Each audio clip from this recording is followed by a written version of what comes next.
Hello, everyone, and thank you for joining us again on another episode of the Leadership for the Now. My name is Florin Lungu, and I'm so delighted to be with you today. And today, I'm joined by a wonderful guest, my friend and my colleague at the John Maxwell team, Madalina Ghinescu. Welcome, Madalina. Thank you, Florin, for inviting me to this meeting. I'm looking forward to ask questions. Right, because today we're gonna switch roles, right? So I usually am the host of this show, and I'm usually interviewing someone. But today we're gonna do something different. So of course we're gonna introduce Madalena, and so you know a little bit more about her and what she does. But then we're gonna switch roles, and I will be interviewed to share my view on the leadership for the now. So before we start, Madalena, tell us a little bit about you. Like, where are you based, and what sparked this passion for leadership in you? Now I'm currently in Bucharest, Romania. And to ask the second question, the passion for leadership, I think it came up to me when I was at kindergarten or elementary school. Mm-hmm. I remember one episode when I was putting all my dolls in front of the on my bed and talking to them, teaching them, and trying to make them improve their, let's say, my notes. Yes, because I was putting all my notebooks in front of them and trying to talk to them how can they improve their writing, because then I was learning how to write. So Wow. that was one passion, but that was, let's say, the sparkle of it. Mm-hmm. And let's say I it became a little bit more professional when I turned 25. It was like a crisis, 25 age crisis, I like to say, when I had a very, let's say, a very eye-opening question from one of my best friends. She was asking me, now that you're turning 25, how do you celebrate? And I was in a moment that I didn't want to celebrate in any way. I don't know. Usually I have a birthday party and I invite friends over. But that year was, no, I don't want to do anything. And her reply was, how come you're not doing anything? You once in a lifetime you turn 25. You should do something special and important. And Wow. I was driving when we had this conversation, and I was like jaw dropping at and I trying to focus on driving, but I realized that I'm not doing what I want to do. I'm just writing code because I'm a I'm writing code for softwares, Mm-hmm. and so I'm just interacting with the computer and with something lifeless. And I want to. My passion is to talk to people and inspire and to learn how to create my own life the way I want it. And that's why I got into contact. I was searching actually for somebody, and I got into contact with this program from John Maxwell Team International, and I became well certified. I did the trainings, everything, all the stuff that you already know. And I realized that I had actually one question was when I find out about leadership, because at the beginning I didn't know what leadership is. I know about John Maxwell. He was talking about leadership, and I said, what is leadership? I Mm-hmm. had to Google the definition and try to understand, like, several definitions, and try to understand what is leadership. And the next question for me was, if I don't have a team, I cannot be a leader. And that was a big mistake from me. And with a question from my coach at that time, she said, no, that's a wrong thing to say. Well, she didn't say that because the coach didn't have to give you advice, but the awareness I had in that meeting, I was, no, leadership is not related to, or being a leader is not related mainly to have a team to lead. You can have a team to lead. The team can be you, individual. If I Mm-hmm. lead myself, that this is the first thing, if I can lead myself to become better at what I'm doing, that means that I'm a leader in that context. So once I've learned about that one, I became so passionate about leadership. Yay! That's a Wow. good starting point. So everybody who have this question in mind, you don't need a team to become a leader or to be considered a leader. You need to lead yourself first. Yeah. And Indeed. John Maxwell is asked at conferences, John, what's the biggest leadership challenge you ever have? And then he always says that leading myself, right? Because it's one thing to give advice and tell other people what to do, and it's another thing to do it yourself, right? So everything Exactly. starts with self-leadership, right? Exactly, exactly. Yeah, I didn't know that. I didn't know any of this until I find out what is leadership, and then uh, studying leadership and also asking questions by my coach and answering and awareness. Yeah, this is a big. That was a big revelation moment for me. Wow. Oh, that's so interesting.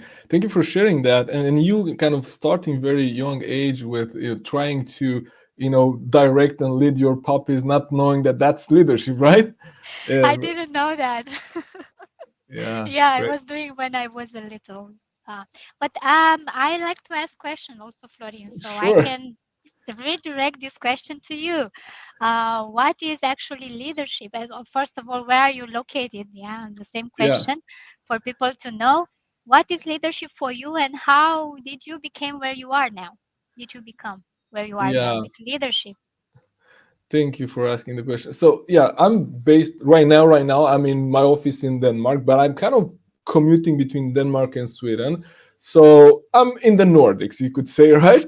So The north of Europe, yeah. yeah, exactly. And it's I was thinking about this question, right? Because when I started these shows, right, the Leadership for the Now show, my idea was to interview leaders and hear their take on leadership, and also bring experts that have a different view on. For example, we had experts on diversity, equity, and inclusion. We had experts in innovation, experts in influence marketing. Just because, as a leader, I think we need to learn, or we need to know many more things than just leading.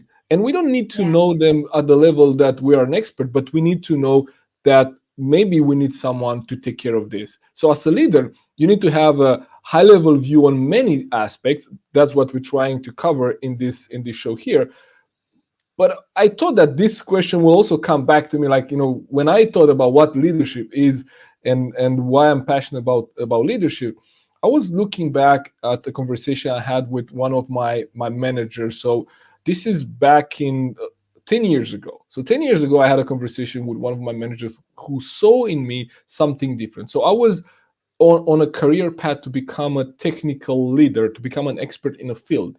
I was in the automotive industry, building software like you are, and we were, and I had, for me, the only career path, it was to become an expert in the field that I was working in. I never saw myself as being good with people, but I had a mentor, one of my managers, who said, "Florin, I think we see something different in you. You seem to be better Mm. with people." And Mm. they offer me kind of my first leadership position, right, or team manager. And that's when I actually started to really take this seriously and say, okay, now, because this is my role, and I'm not gonna be just part of a team, then I need to take this seriously. And what happens is, like, in the next 8 months or so, we had a huge conference in Bucharest where all the managers were invited, and the CEO at the time gave us a book by John Maxwell. So he gave us a Wow, copy of the nice. book 360-degree Leader by John Maxwell, which Oh, the whole what principle of part? that, yeah, is The that you one. could influence your organization from wherever you are. You don't have to be at the top to influence your organization. You can influence your peers, you can influence definitely your team, but also your manager, right? So that Yeah, introduced me to, that's a big one. exactly, that introduced me to leadership. And then the rest is kind of history. I like you, I joined the John Maxwell team. I went in the United States, certified.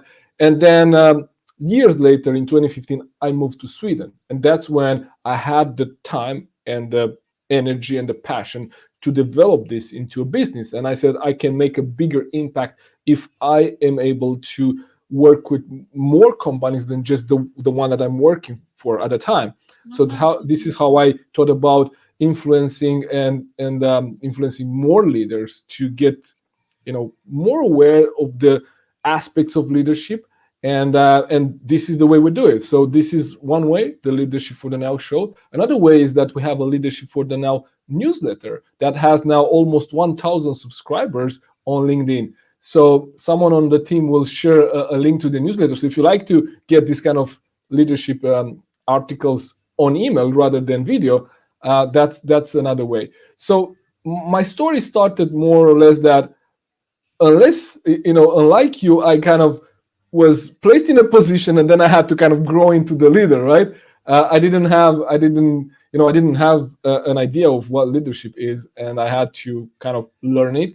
But being part of the John Maxwell team, being certified, learning from John, like you also did, has been big part of my journey, and the why I'm so passionate about leadership. Wow.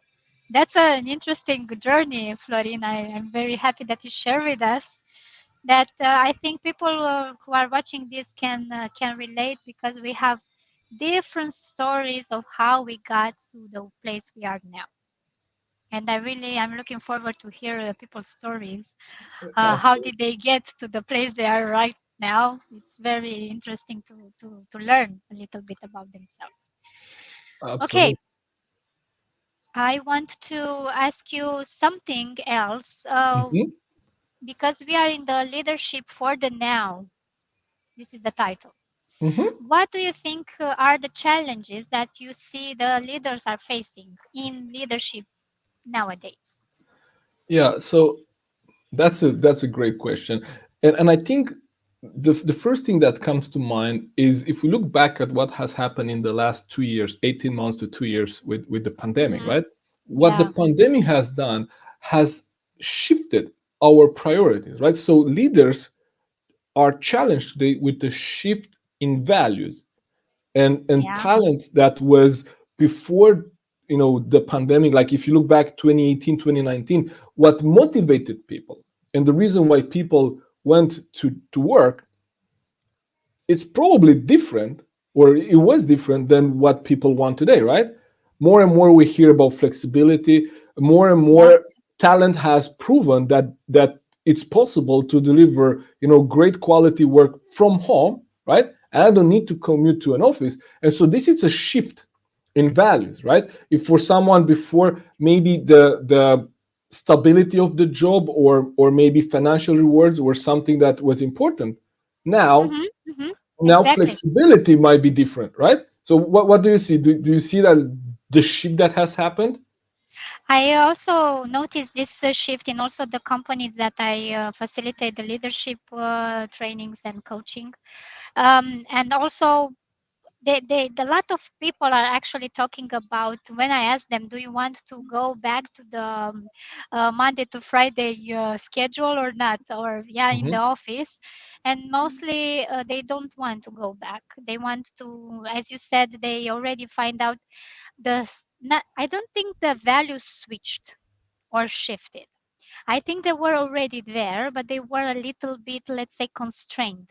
If I have the family as a value, as one of the top value, in my core, I would like to spend more time with my family, but to provide for my family, I need to go to the office Monday to Friday from 9 to 5 or 8, Yeah. whatever. Wow. But it's a constraint in this one. So people were, let's say, forced to spend less time with the family, even the family was a high value for them, because they had to work. But nowadays, because we have this, many companies switch this with flexibility. So they Hmm. implemented this flexibility in their own schedule. Now people realize that it's even with the challenges from the day-to-day life, being around the family all the time and working from home and trying to provide everything to finish everything in their job, they still want to be with their families instead of working from the office. So I think the values were a little bit put in the shadow. The core Yeah. values were put in the shadow because of the constraints. And once you ask yourself, do you want to work from home to be close to the family, or do you want to work from the office because you want to have the social skill, a social network going on? The answer to this question actually brings in front of you what is your core value, what is Yeah. the top value. So it's important for people, and I usually ask people this question: what is more important to you? And Yeah. if they don't, if can they cannot think of something, they can, I come up with a list of the main values that people have, and Hmm. then they can say, oh, definitely the career, oh, definitely the family, oh, definitely health. This is on the top one, so you can imagine what is most important to you. Right. I think you're making a great point there because the values probably has not shifted as much as we think. But you're right. Now they're more open about what it's important to them because now this is the kind of the second challenge that I see leaders face is that what we call this great resignation or the war for talent, right? So in today's Hmm. situation, people have more options. So when you have more options, you're more open to talk about what it's important to you with your employer, right? And knowing Yeah, that exactly. if they're not going to be, open to create that environment where, both needs could be met, then you have options. But before, maybe you thought, like, how can I talk about working remotely because most companies do not allow that, right? But now, because many companies allow working remotely and allow good portions of their workforce to work remotely, then it's more likely that you will also get approved. So you speak about that. So you're absolutely right. It's maybe not necessarily a shift in values, but in shifting the conversation that now we're talking about what's important because now employees feel empowered. They have options, right? Yes, exactly. That's one thing that I also noticed around me. Um, First of all, that I found it very, let's say, strange. But like I said, it was there already, but people didn't talk about it. That before the pandemic, let's say one company, and I have an example of that, one company didn't want their employees to work from home at Mm-hmm. all. Mm-hmm. The people need to be in the office every single time. But the pandemic started, and then guess what? They had to. Anybody could work from home. Yeah, Anybody could work from home, and nobody had anything to say about that. So they actually encouraged people to do that. So what changed is they couldn't do it. They didn't have the possibility to let their employees to work from home. Well, there are questions that I don't want to answer like right now, but you need to think about that. What absolutely. changed? Well, that's what we're going to cover on the next episodes, right? Because this is just kind of an introduction.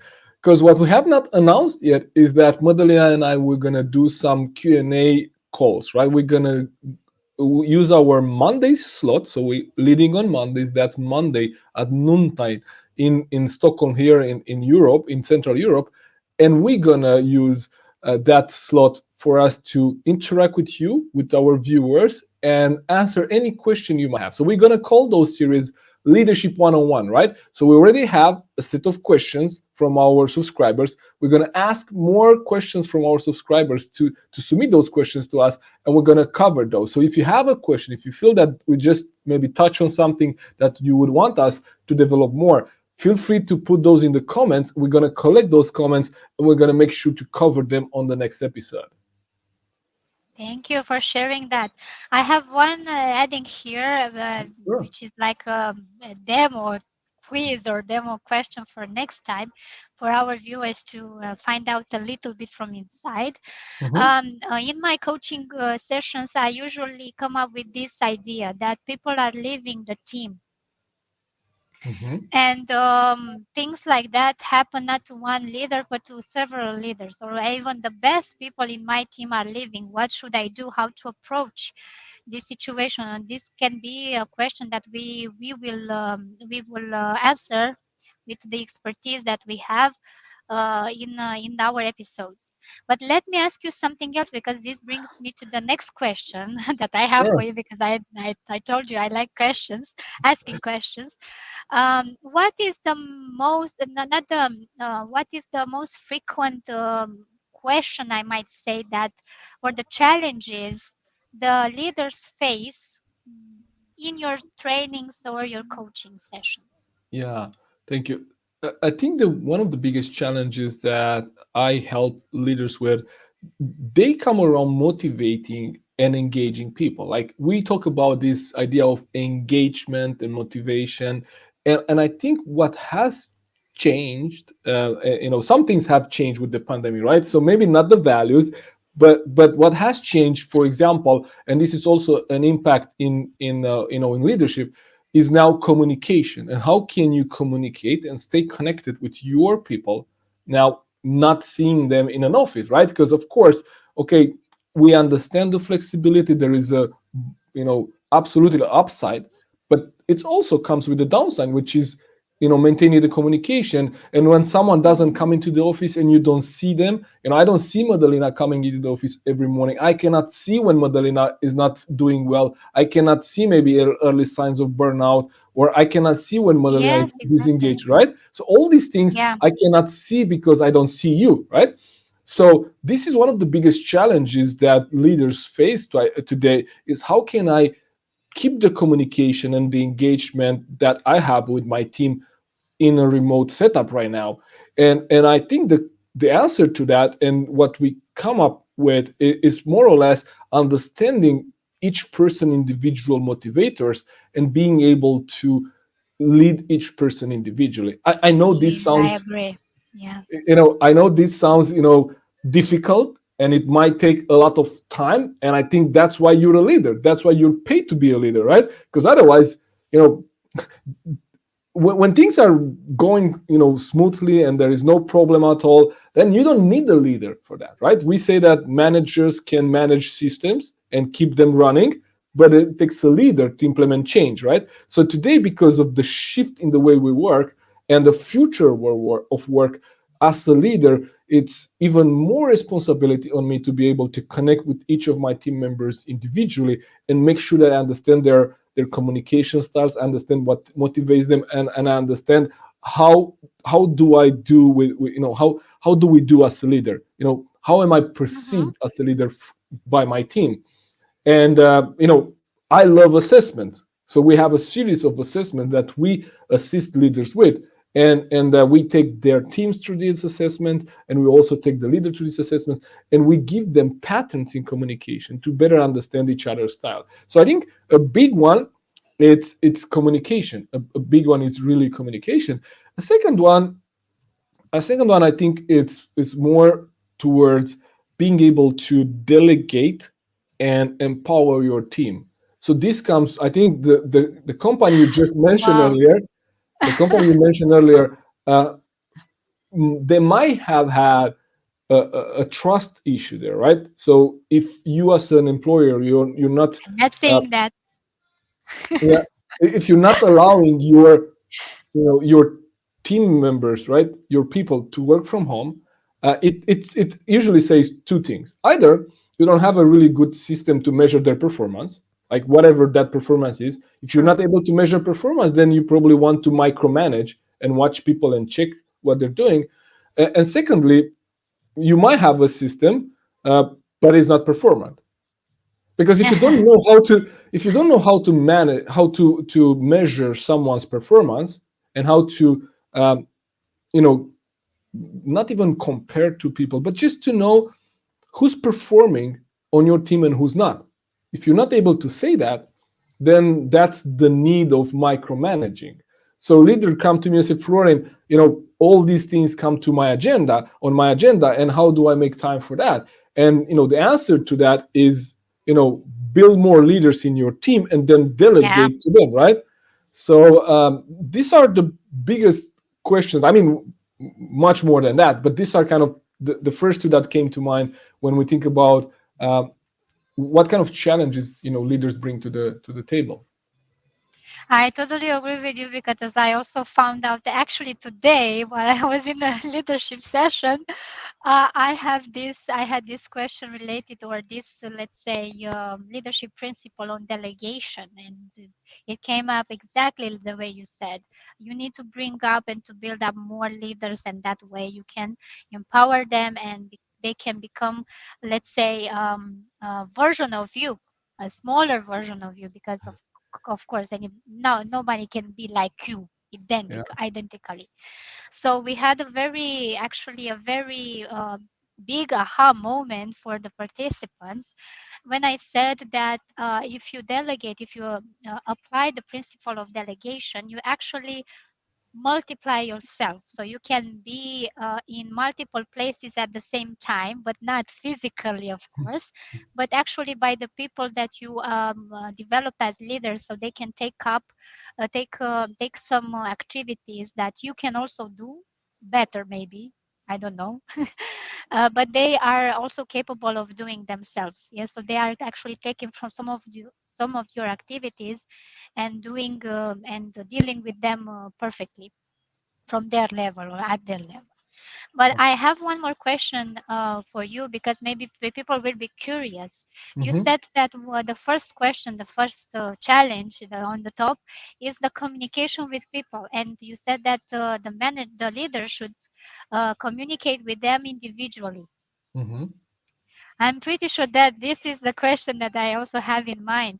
How can I, as a leader, let's say I'm not very trained, for Hmm. example, I'm a leader at the beginning, I'm not well trained, and I found out about this principle from you, and I want to start to discuss with each member of my team individually, to communicate with them and to find out what motivates them. Hmm. What is the first step that I should do? How can I do that as a leader? Yeah, I think first step that you should do is first of all is to understand how you communicate. Right. In order for us to change any result, we need to know where we stand. Right. If I have a goal to maybe release 5 kilograms of body weight, I need to know where I stand. So I know what I need to do. Right. So How do you that's the wait first now, step. right? Exactly. That's the first step. Like the first step is for them to understand For their the leaders. for the leader to understand themselves, right? And Okay. then the second step is to understand their team. And actually, tomorrow we have a free masterclass on that. So there are 5 steps. I'm not going to reveal the 5 steps in here, but these are the Wow. first two. So I don't know if we have this prepared, maybe not, but if you can go, I'm talking with my team, if you could go to my LinkedIn profile and maybe just take a link for people to maybe check tomorrow's masterclass. So I would we be created interested. five I am steps. already. Yeah, 5 steps to move from conflict and disconnect to increase teamwork and collaboration. And so Mm, the first step there, as in the answer to your question, is for people to know, for leaders to know themselves, to know how they tend to communicate. Are they focusing more on the people side? Are they better at the art or skill of leadership? The art is the vision casting, motivating people, being able to engage the team. The skill is more being able to be good with numbers, to mm, create results mm. for the team, right? Create processes, so create change through processes, right? There are two sides of leadership, right?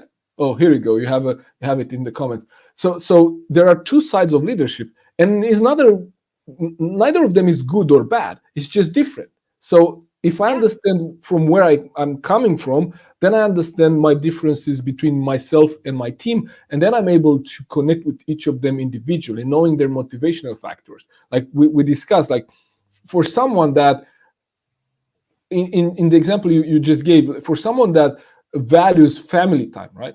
If my way to motivate that person is with a salary increase and a bonus, that might require them to work more hours, right? And give them less time with their family. So maybe for them a motivation would be to work less or give them the Give them flexibility. a vacation maybe from For time to example, time. uh, uh, Yes. Exactly. Yeah, or flexibility. Yes, that's one. So when we are able to understand our team members to that level, when we know the motivational factors behind the behavior that they're having in the workplace, that's when magic happens, right?